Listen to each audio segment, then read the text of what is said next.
Báwo lọ̀bọ ṣe ṣorí tí náà kí ò ṣe? Sí gbogbo ẹ̀yin tẹ́ búlì Bíọ́lá yín lẹ́ni fídíò yìí.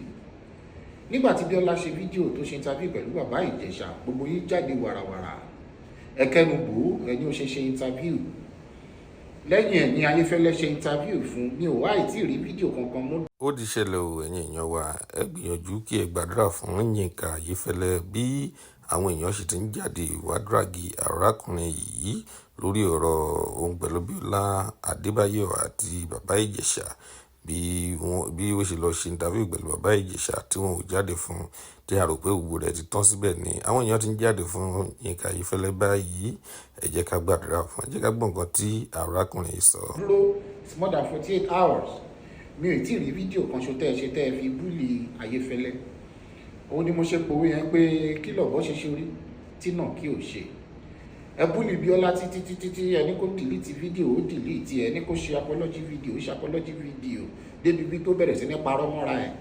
Yeah, Bíọ́lá, I'm going to advise you to rather stop your interviews or kó o máa censor àwọn tó fẹ́ gbé wá dáadáa. Tó bá ti jẹ́ wípé ariwo táwọn èèyàn bá pa ló máa determine fídíò tó máa mú wálẹ̀ tàbí tó máa gbé dúró.